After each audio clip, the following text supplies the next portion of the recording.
Sorangsalo CPIM ni Khoroktham Adong hasteni tonggurung ti thanai salo shantir bazaro joprab jakmani patimung rokno ti haste phabai malai koklam salanya thangka aboni ulo Agartala melar mat CPIM habanogo haste phabai malai koklam salaimani kokrokno ti koktoma thumnai rokni kokthum pandani bisingtei awai khlaijakha আমরা একটা প্রতিনিধি দল আজকে ত্রিপুরার মহামান্য রাজ্যপাল ওনার সঙ্গে দেখা করতে গিয়েছিলাম। আমরা যে মেমোরেন্ডামটা দিয়েছি ওনার কাছে, সেই মেমোরেন্ডামের কপি আমরা আপনাদের কাছে দিচ্ছি। এই প্রতিনিধি দলে আমরা যে গিয়েছিলাম আমাদের মধ্যে ছিলেন comrade Rama Das, comrade Naresh Jamatia, comrade Radhacharan Debbarma এবং আমরা এই প্রতিনিধি দলে ছিলাম। রাজ্যপালের সাথে আমাদের খুবই ভালো আলোচনা হয়েছে। আমরা মেমোরেন্ডাম দেওয়ার পরে উনি বললেন আমি দেখে নেব, দেখব এবং তোমাদের কিছু বলার থাকলে বলো। আমরা সংক্ষেপে আমাদের বক্তব্য উপস্থিত করলাম।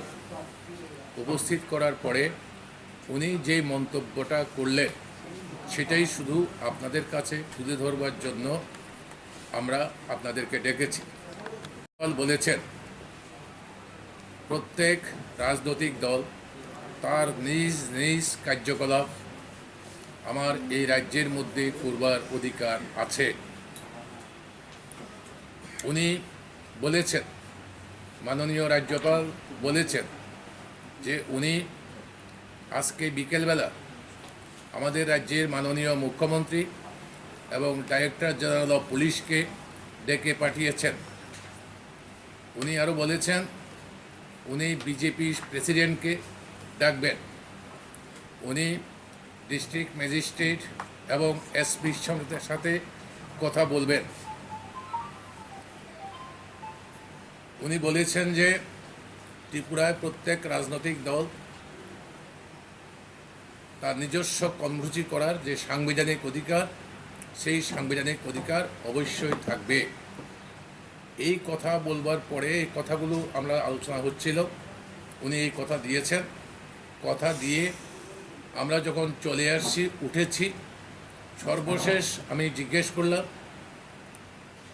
মাননীয় রাজ্যপাল, আমি কি ত্রিপুরার মানুষের কাছে, সংবাদপত্রের কাছে, সংবাদ মাধ্যমের কাছে একথা বলতে পারি যে আপনি বলেছেন, আমি উইদিন কোর্ট আমি বলছি কাল থেকে রাজ্যে যেন কোনো পলিটিক্যাল ভায়োলেন্স না হয় আমি এশিওর করছি, আনকোট। আমরা ওনাকে ধন্যবাদ জানালাম। আমরা বললাম আপনি কনস্টিটিউশনাল হেড, সাংবিধানিক প্রধান এই রাজ্যের। আমরা গত 3 বছর যাবৎ আমরা আমাদের সাংবিধানিক অধিকার ভোগ করতে পারছি না। আমাদের প্রতিনিধি দল, নির্বাচিত প্রতিনিধিরা আক্রান্ত হচ্ছেন, আমাদের অফিস বন্ধ, আমরা সংসদীয় যে কাজকর্ম সেই কাজকর্মও আমরা করতে পারছি না। আপনার হস্তক্ষেপ চাই। আপনি নিশ্চিত করলেন, এই কথা আমরা সংবাদ মাধ্যমকে জানাবো।